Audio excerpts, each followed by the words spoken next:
Bihar live 7 खबर की तह तक।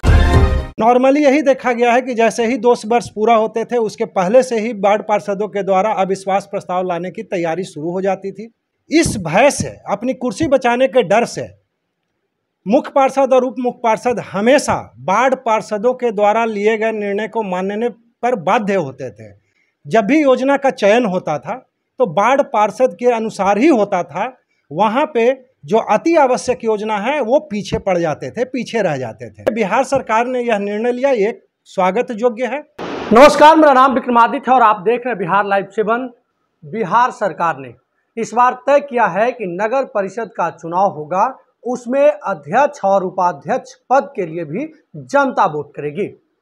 जहानाबाद नगर परिषद के इस चुनाव में क्या मुद्दे होंगे, किस मुद्दे पर चुनाव लड़े जाएंगे, अध्यक्ष और उपाध्यक्ष के उम्मीदवार कौन कौन से मुद्दा लेकर जहानाबाद में आने वाले हैं, इसी पर बात करने के लिए हमारे साथ मौजूद हैं नगर परिषद उपाध्यक्ष के भावी उम्मीदवार संजीव कुमार उर्फ बबलू शर्मा।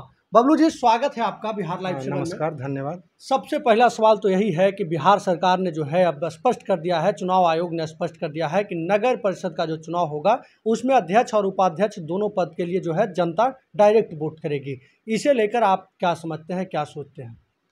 यह बिहार सरकार का बहुत ही उचित कदम है, सही निर्णय है। पहले क्या होता था कि पहले वार्ड पार्षद चुने जाते थे और वार्ड पार्षद के द्वारा मुख्य पार्षद और उप मुख्य पार्षद का चुनाव होता था पूरे और नियम के अनुसार। बिहार नगर पालिका अधिनियम 2007 की धारा के अनुसार जिस दिन से शपथ ग्रहण होता था मुख्य पार्षद और उप मुख्य पार्षद का, उसके 2 वर्षों के बाद उस पर अविश्वास प्रस्ताव लाया जा सकता था।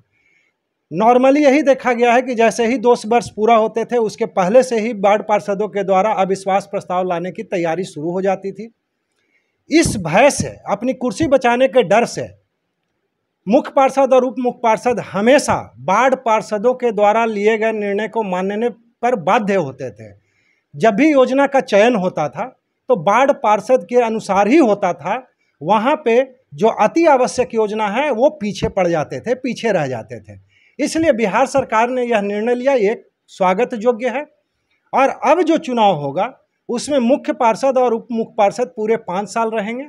जनता का जो आवश्यक योजना है, जो बहुत जरूरी है, उसका चयन करेंगे और वार्ड पार्षदों को साथ में लेकर उनकी सहमति बनाएंगे। लेकिन यहाँ पे सही वार्ड योजनाओं का चयन मुख्य पार्षद और उप मुख्य पार्षद के द्वारा किया जा सकेगा। मतलब आसानी से सही काम का जो है पता लगाया जाएगा, सही काम को किया जाएगा, उसमें दबाव नहीं रहेगा सत्ता जाने का, कुर्सी जाने का। जी हाँ, बिल्कुल। यहाँ अब जो भी मुख्य पार्षद, उप मुख्य पार्षद और सशक्त स्थायी समिति के सदस्य होंगे, वो जो भी आवश्यक, शहर के लिए जो भी आवश्यक कदम है वो उठाने में स्वतंत्र होंगे।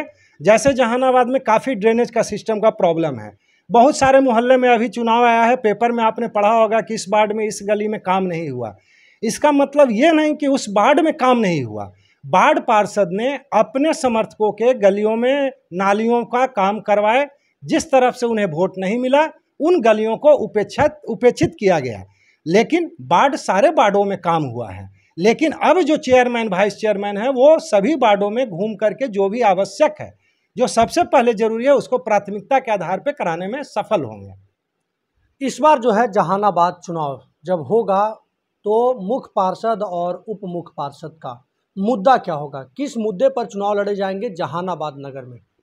जहानाबाद नगर में जो भी चुनाव आएगा और जो भी मुख्य पार्षद, उप मुख्य पार्षद होंगे, उन्हें विकास के नाम पे ही चुनाव लड़ना पड़ेगा और उसी पे जहानाबाद की मतदाता उन्हें चुनेंगे।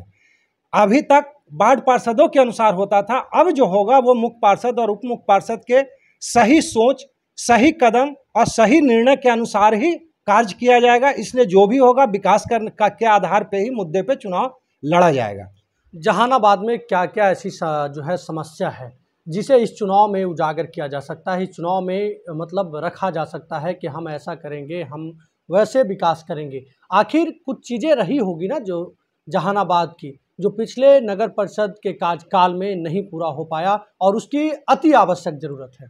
क्या मानते हैं? जी हाँ, बिल्कुल। बहुत सारी ऐसी आवश्यक योजनाएं थी जिसे पूरा नहीं किया जा सका। उसके कई कारण थे। लेकिन आगे जब भी चुनाव, जब नई सरकार बनेगी या जीत कर जो भी आएंगे, उसमें सबसे प्रथम मेरे अनुसार गांधी मैदान का सौंदर्यीकरण बहुत ही अति आवश्यक है। क्योंकि जहानाबाद में एकमात्र गांधी मैदान है जहाँ पे सुबह में हजारों लोग मॉर्निंग वॉक करने जाते हैं, शाम को भी लोग घूमते हैं, लेकिन उसका सौंदर्यीकरण का आज तक मेरे ख्याल में नगर परिषद के इतिहास में शायद नहीं किया गया है। और गांधी मैदान के जस्ट बाहर महिलाओं और पुरुष के लिए, क्योंकि वहाँ पे हमेशा खेल का भी आयोजन किया जाता है, 15 अगस्त 26 जनवरी पे झंडोत्तोलन का भी आयोजन होता है, लेकिन वहाँ पे ना तो यूरिनल है ना शौचालय है। तो गांधी मैदान के बाहर रोड साइड में डीलक्स शौचालय और यूरिनल का भी व्यवस्था करना पड़ेगा। जहानाबाद का एक सबसे बड़ा कोड़ है, जब से मैं जहानाबाद में जन्म लेकर के रह रहा हूँ तब से मैं देख रहा हूँ सब्जी मंडी का। सब्जी मंडी नरक है, क्योंकि वहाँ पे ना तो कभी काम किया गया, नाली भी कच्ची है, गली भी कच्ची है, तो वहाँ पे काफ़ी ज़मीन भी नगर परिषद का है और बीच में हम लोगों का योजना भी था लेकिन फंड के अभाव में नहीं हो पाया। तो सब्जी मंडी को वहाँ पे डुप्लेक्स मार्केट बना करके लोगों को दिया जा सकता है, जहाँ पे सब्जी फल सब कुछ जा करके जनता साफ़ सुथरे जगह से खरीद सके। शहर में हम लोगों का प्लानिंग है कि मीट मॉल भी बनाया जाए, जो सड़क किनारे जहाँ तहाँ मीट मुर्गा मछली बेचते हैं उन्हें एक अलग मार्केट बनाया जाए और उसी मार्केट में सारे मंडी मांसाहारी जो बेचने वाले हैं उन लोगों को वहाँ पे शिफ्ट किया जाए, ताकि एक ही मार्केट से एक ही मॉल से मीट मुर्गा मछली सब कुछ का वो लोग क्रय कर सके, खरीद सकें। और जगह जगह पे जो मीट मुर्गा ऐसे ही टांगा रहता है, गंदगी फैलाता है, उससे भी शहर को मुक्ति मिलेगा। अभी डीएम आवास से डीएम ऑफिस तक का जो मेन सड़क है उसका सौंदर्यीकरण का, उसका तो हम लोगों ने इस बोर्ड में पास भी किया है और बहुत जल्दी वहाँ डिवाइडर पे पेड़ वगैरह भी लगाने का प्लानिंग है और बहुत जल्दी कार्य भी हो जाएगा। वो जहानाबाद में हमारे हिसाब से एक स्विमिंग पूल का भी निर्माण होना चाहिए, जिससे छोटे छोटे बच्चे हैं वो आगे जा कर के वहाँ पे स्विमिंग करना सीखें और आगे उसमें खेलकूद में प्रतियोगिता में भी भाग ले सकते हैं। तो हमारा एक स्विमिंग पूल का भी कार्यक्रम में प्लानिंग था। अभी वार्ड नंबर 4 में आप देखें, कृष्णा कोल्ड स्टोर के पीछे जो नाली है उसको बड़ा नाला के रूप में परिवर्तित करके वार्ड नंबर काली मंदिर से वार्ड नंबर 3 होते हुए नदी में गिराना पड़ेगा, तभी वार्ड नंबर 4 में जल जमाव का भी समस्या से मुक्ति मिल सकेगा। जहानाबाद में जल जमाव का ही मेन समस्या है, तो सबसे पहले जल जमाव के लिए एक मास्टर प्लान बना करके बड़ा बड़ा नाला करके वार्डों को जल जमाव से मुक्ति दिलाना पड़ेगा। ये हमारी पहली प्राथमिकता होगी। जैसा कि लोग कह रहे हैं और आप भी शायद घूम रहे हैं, आप नगर परिषद के उप मुख्य पार्षद के उम्मीदवार हैं, तो अगर जनता से आप वोट मांगने जाएंगे तो क्या मुद्दा लेकर जाएंगे, किस बात के लिए वोट मांगेंगे, आखिर लोग आपको क्यों वोट देंगे? मैं नगर परिषद 2017 से देख रहा हूं और 2 बार हमने पूनम देवी को मुख्य पार्षद भी बनाया। मैं उनके प्रतिनिधि के रूप में पूरे 5 साल में लगभग 3 वर्षों तक कार्य किया। 2017 से ही जब से हमने मुख्य पार्षद के प्रतिनिधि के रूप में काम किया, मलहचक से एरोड्राम की तरफ नाला अलगना पाइन जो बोलते हैं नाला बनाया, जिससे काफ़ी नाला पानी जल जमाव से मुक्ति मिला है। अभी नगर परिषद का अपना मैरिज हॉल बनाया जो 10,000 रुपये में गरीब जनता के लिए या हर किसी के लिए वो खुला है दरवाज़ा। 10,000 रुपये में शादी करने के लिए वो मैरिज हॉल उपलब्ध कराया गया। अभी इंडोर स्टेडियम का उसका भी सौंदर्यीकरण मुख्य पार्षद के सहमति से नगर परिषद के द्वारा कराया गया, काफ़ी कुछ उसमें किया गया है। जहानाबाद में 2017 से जब नगर परिषद के द्वारा एक निविदा के थ्रू 74 योजनाओं का हमने कार्यान्वयन करवाया था, उस समय बसंत कुमार कार्यपालक पदाधिकारी थे। 2019 से 2021 तक दूसरे मुख्य पार्षद थे, जिनके कार्यकाल में एक भी योजना निविदा के द्वारा नहीं किया गया और मनमाने तरीके से किसी वार्ड में ज़्यादा किसी को कुछ नहीं दिया गया।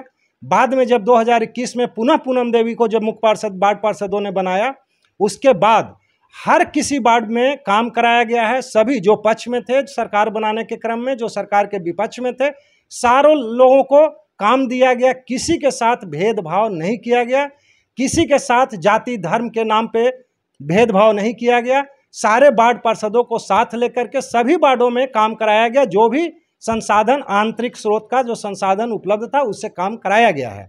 तो मैंने किसी के साथ भेदभाव नहीं किया, सारे लोगों को साथ लेकर चलने का काम किया है और मैं आगे भी सारे लोगों के साथ जो भी वार्ड पार्षद जीत कर आएंगे 3300 वार्ड से, मैं आज उन लोगों को विश्वास दिलाना चाहता हूं कि यदि मैं उप मुख्य पार्षद का अगर चुनाव जीत कर आता हूं तो सभी के साथ रहेंगे और सभी के बराबर समान रूप से विकास किया जाएगा। हाँ, कुछ वार्ड ऐसे हैं जैसे 9-10 हो गया, 4 हो गया, 6 नंबर हो गया, और 27 नंबर है, 28 नंबर, जहाँ पे ज़्यादा योजनाओं का क्रियान्वयन कराने की ज़रूरत है, वहाँ पे ज़्यादा कच्ची गली नाली है, वहाँ पे ज़्यादा काम दिया जाएगा। कुछ ऐसे वार्ड हैं जो सेचुरेशन पॉइंट पे हैं, वहाँ पे काम की आवश्यकता अब नहीं है, सिर्फ जो नाली गली के ऊपर जो ढक्कन है जो टूटेगा मेंटेनेंस करने की है।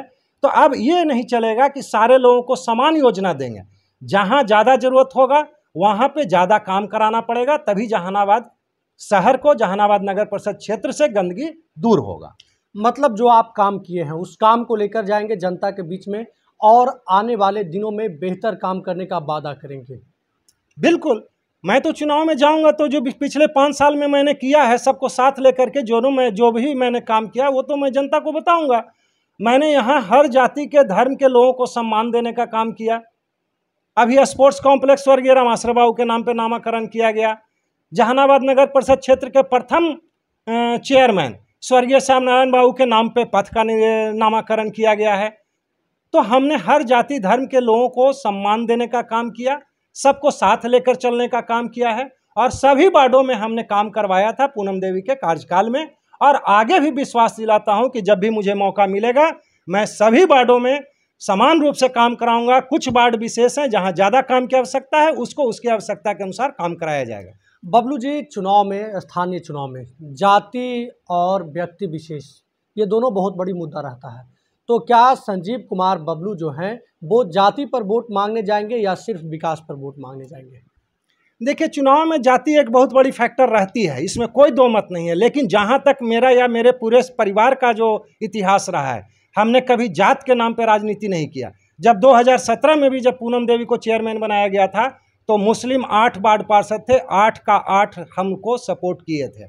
इस बार 2021 में भी हमने जब किया तो 8 में 7 मुस्लिम वार्ड पार्षद हमारे साथ थे, यादव भी थे, अति पिछड़ा भी थे, सवर्ण भी थे। तो सभी जाति लोगों को, जाति धर्म के लोगों के वार्ड पार्षद का हमारे ऊपर विश्वास है और मैं सबको साथ लेकर चलूँगा। जाति एक अलग फैक्टर है, लेकिन विकास को लेकर चलना पड़ेगा और उसमें सारे लोग मुझे सपोर्ट करेंगे, इसका मुझे पूरा विश्वास है। अभी तक करते रहें और आगे भी करेंगे, क्योंकि वह वार्ड पार्षद जानते हैं कि मैं जाति और धर्म के नाम पे किसी के साथ भेदभाव नहीं किया हूँ, सबको साथ लेकर चला हूँ और आगे भी चलूँगा, ये मैं विश्वास दिला रहा हूँ। चलिए, बहुत बहुत धन्यवाद, आप समय निकाले। जी धन्यवाद। तो ये हमारे साथ संजीव कुमार बबलू थे, जो कि जहानाबाद नगर परिषद के उपाध्यक्ष के उम्मीदवार बताए जा रहे हैं। इन्होंने अपना प्रचार शुरू भी कर दिया है और इनका साफ कहना है कि जहानाबाद को सौंदर्यीकरण किया जाएगा। जहानाबाद में इस बार जो वोट मांगे जाएंगे वो विकास के नाम पे मांगे जाएंगे। जहानाबाद का एकमात्र गांधी मैदान, जहां की वैसे व्यवस्था नहीं की गई है जो आम लोग उम्मीद करते हैं। वहां घूमने के लिए सुबह मॉर्निंग वॉक पे लोग जाते हैं, लेकिन उन्हें परेशानियों का सामना करना पड़ता है। जो महिलाएं वहां जाती हैं उन्हें टॉयलेट करने के लिए भी उचित व्यवस्था नहीं है। यह जो है मुद्दा रहेगा इस चुनाव में। बहरहाल देखना होगा कि चुनाव का जब तारीखों का ऐलान होता है तो कौन कौन प्रत्याशी सामने उभर कर आते हैं और किस तरीके की जो बात होती है वो स्पष्ट हो पाती है। मुद्दा क्या होगा, चुनाव किस मुद्दे पर लड़ जाएंगे और जनता किन्हें अपना विश्वास देती है, अपना वोट देती है। बहरहाल अभी के लिए बस इतना ही। लगातार खबरों के साथ बने रहने के लिए देखते रहें बिहार लाइव 7 और यह भी बताइएगा कि जहानाबाद में इस बार जो नगर परिषद का चुनाव हो तो किस मुद्दे पर लड़ी जानी चाहिए, क्या क्या वैसे समस्याएं हैं जिन समस्याओं को जहानाबाद में दूर करना सबसे महत्वपूर्ण है। आपका यह कमेंट उन लोगों के लिए महत्वपूर्ण होगा जो इस चुनाव में अपना भाग आजमा रहे होंगे।